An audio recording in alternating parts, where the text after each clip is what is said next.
السلام عليكم ورحمة الله وبركاته. ازاي حضراتكم عاملين ايه؟ هنعمل الفرخة اللي انتوا شايفينها ديت في 10 دقايق. شوفوا، محشية رز بالكبد والقوانص،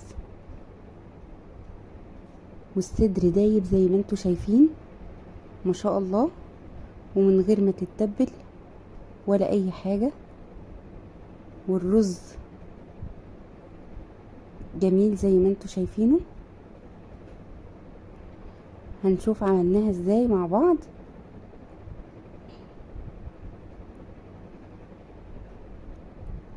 جبنا الفرخة زي ما انتوا شايفين اهو، غسلناها ونقعناها في دقيق وخل وملح، تمام، ونضفناها من كل حتة.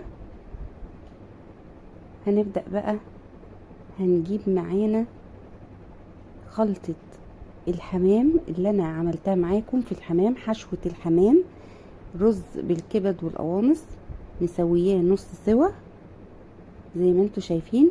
هنحشي بيه الفرخة بتاعتنا زي ما حشينا الحمام بالظبط، من غير ما نتبلها ولا اي حاجة. هنحط الحشوة بتاعتنا في قلب الفرخة زي ما انتوا شايفين، وعند الورك برضو هنحط الرز بتاعنا،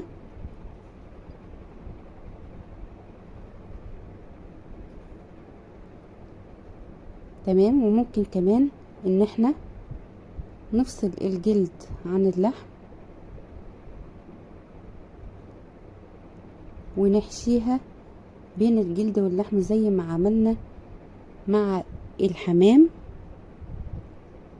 هنعملها في الفراخ زي ما انتوا شايفين، هنفصل اهو، مفيش مشكلة خالص. هنفصلها برضو ونحشيها من جوه ومن كل حتة، تمام. وهنحط فيها الخلطة بتاعتنا، هتبقى أكلة حلوة جدا. هيبقى كله مع بعضه، هنعمل الفراخ مع الرز مع كله، هتعجبكم جدا.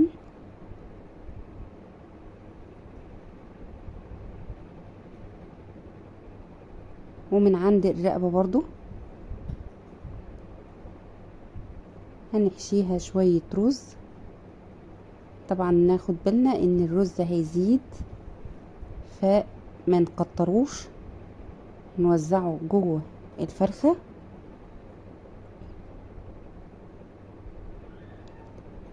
زي ما انتوا شايفين كده. هنحشيها من كل حتة، من جوه وبين الوراك وبين الجلد واللحم،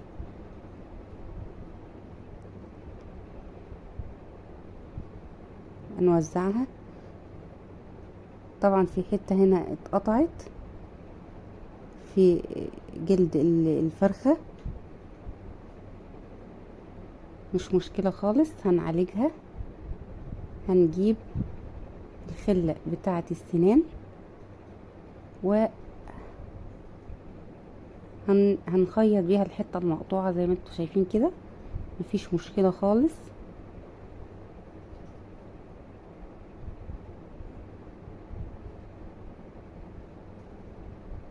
بالطريقة دي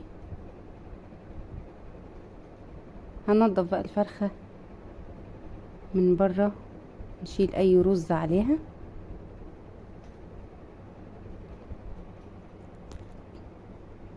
كده ما شاء الله. حشينا الفرخة، هنحاول بقى نكتفها مع بعض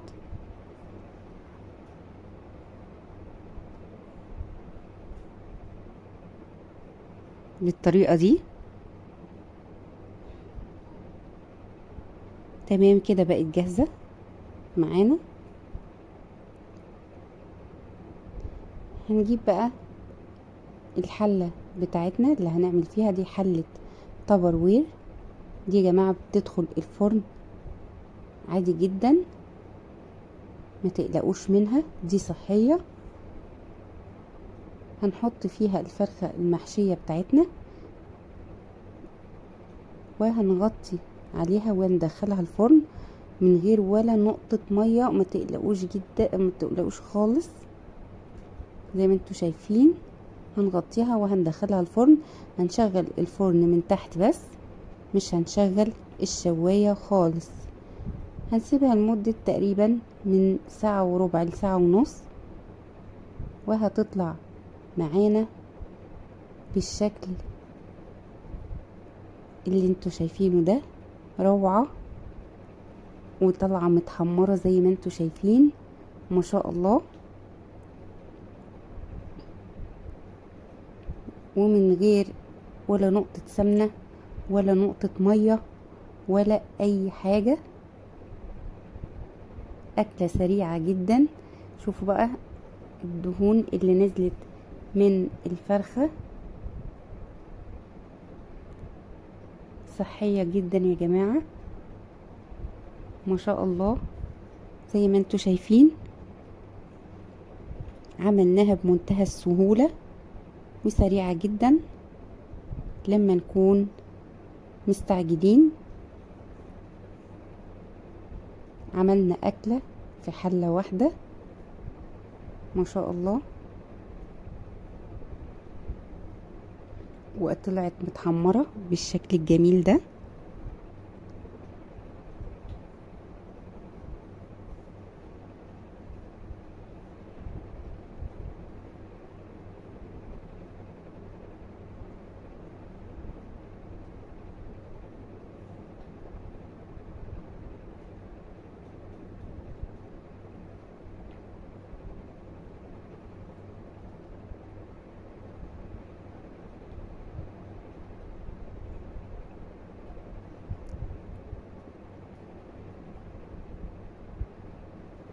سايباكم تستمتعوا بالشكل معايا.